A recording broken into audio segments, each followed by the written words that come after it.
So today we're going to talk about diversifying. I'm sure you've heard this term thrown around and everyone here is like, you must diversify your investment portfolio, but really what does it mean to diversify?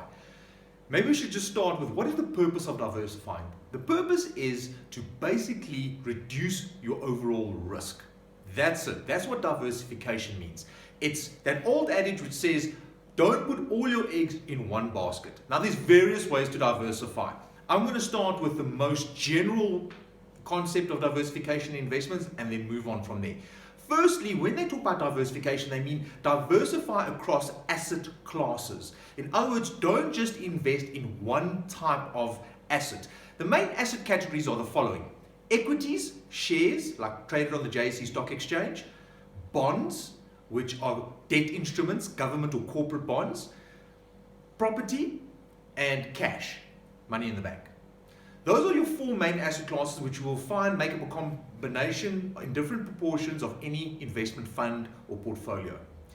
The reason people say diversify is because when one asset class is doing well, the others might be doing bad, and when others are doing better, the other ones are doing that well. For example, when equities are doing well, it might not be a great time to be in cash. In times of volatility or bear markets, people tend to go to cash. There might be better returns to be had on cash instead of in equities or on bonds. So that is the one basic concept and way that portfolio managers will diversify your investment holdings. The second way to diversify is across investment providers. That means not investing at one place. So investing possibly with different fund managers such as Alan Gray and a little bit of Coronation, a little bit of Investec. That type of diversification can take place within an investment product such as a retirement annuity or an endowment or a flexible investment plan, where you can have one plan that has 20% in a Coronation fund, 20% in an Investec fund, 20% in a Forward fund, etc.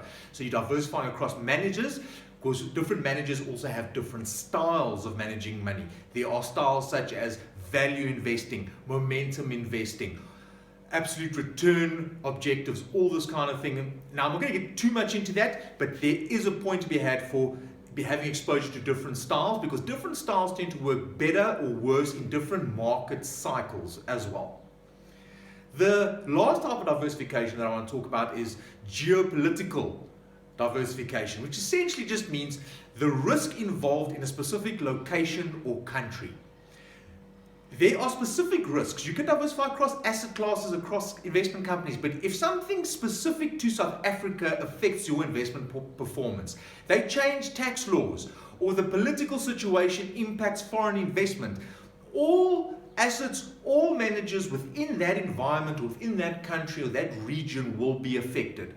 It is a very good idea to have a component that is diversified in terms of location and economy. In other words, from our point of view, an offshore investment, something that is exposed to a jurisdiction outside of the borders of South Africa that is making use of investment opportunities elsewhere in the world.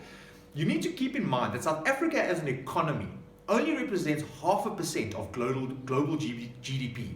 That means if you only invest in South African equities, South African bonds, South African property, South African cash, it means you're diversified across asset classes, but you're only exposed to 0.5% of the opportunities in the world. There's another 99.5% that you aren't even accessing. And that's a reason to go and diversify offshore. I hope diversification makes a bit more sense now. We'll be talking about each type in a bit more detail in one of my other videos. Thank you.